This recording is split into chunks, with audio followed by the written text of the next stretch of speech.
Buenos dias from Greenway Parks. This is the Rorschach Spain update from the 1st of February, 2024. Quick summary of what's going down in Spain.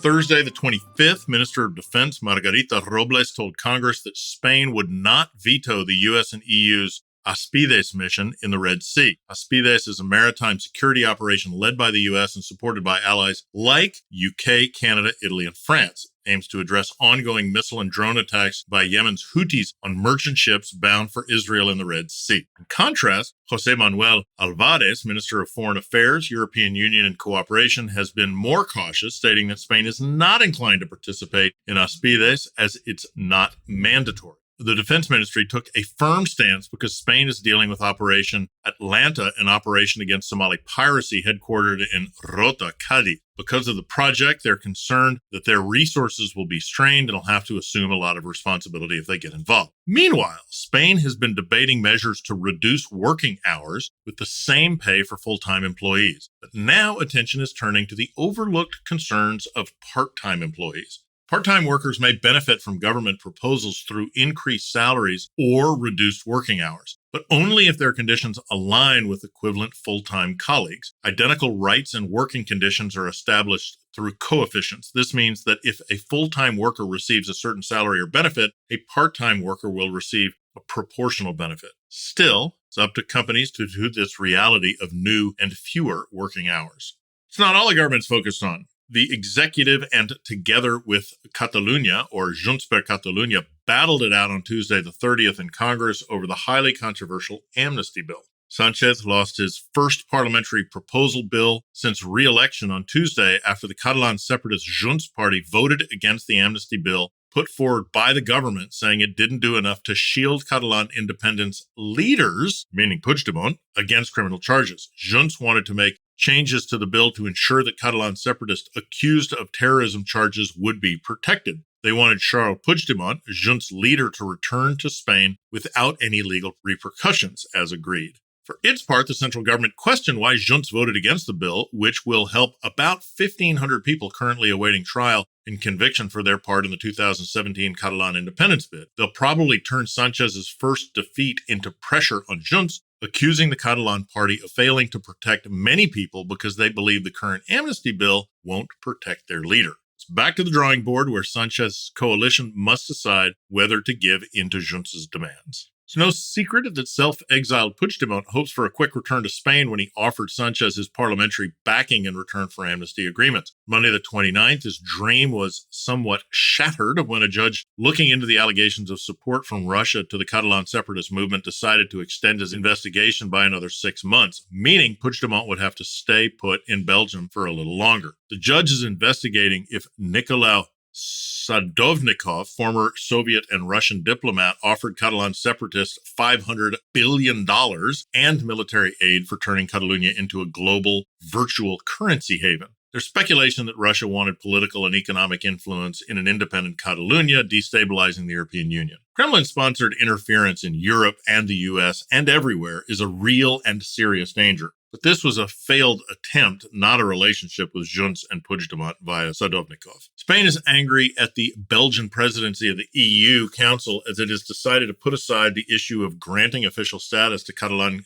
Galician or Gallego, and Basque or Euskera in the Union. On Monday, the 29th, Belgium did not include proposals for this in its first General Affairs Council and is accused of forgetting the issue. On a national level, politicians are allowed to use Catalan, Galician, Basque, Asturian, Aragonese, or Aranés in Congress. Moving on, Spanish pharmaceutical lab called Laboratorios Norman is set to launch a generic version of Champix, the groundbreaking smoking cessation drug created by Pfizer, who had to withdraw the drug in 2021 due to manufacturing problems and safety concern. The expiration of the molecule's patent paved the way for the new drug. Health authorities estimate that it'll be available in Spanish pharmacies in 2 or 3 months. Just for some perspective on tobacco use, according to Eurostat statistics, in 2019, Spain was the 11th highest European Union country for daily tobacco consumption, with slightly over 19% of the population consuming tobacco every day.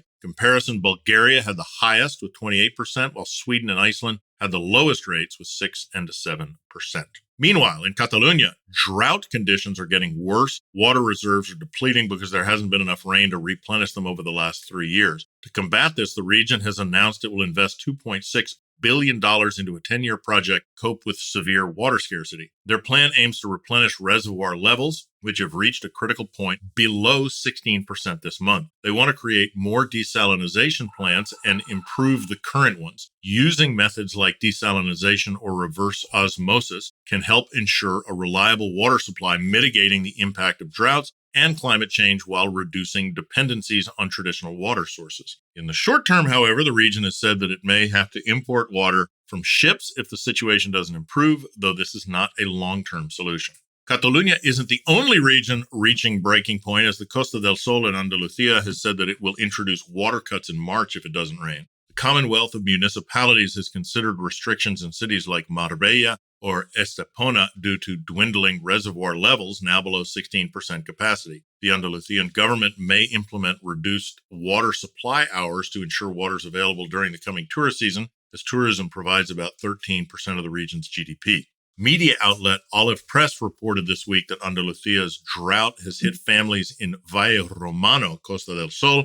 1,000 residents of the community, including many elderly and retirees, cannot shower or flush toilets because the water shortage tanks are nearly empty and only dribbles of water come out of the taps. The record-breaking temperatures definitely not helping. Next up, a Spanish judge has said that Luis Rubiales, the former Football Federation president, should go on trial over his non-consensual kiss given to Jenny Hermoso, the Spanish national football player, during the Women's World Cup win. Penalties for the contested kiss could include a fine or up to 4 years in prison, since the case against Rubiales carries charges of sexual assault and coercion, with accusations that he had asked other football executives to pressure Hermoso to falsely say that the kiss was consensual.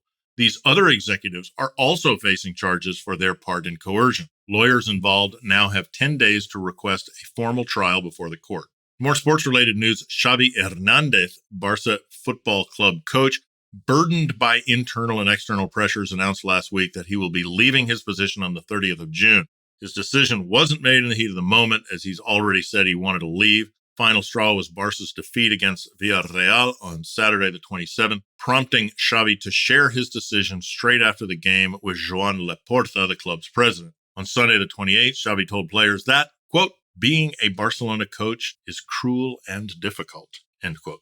And finally, just a quick one for the foodies. Calçots season is fast approaching, so here's a quick lowdown on the seasonal oniony vegetable traditionally eaten between the end of December and March. Originating from Valls in Tarragona, Catalonia, calçots have EU-protected geographical indication.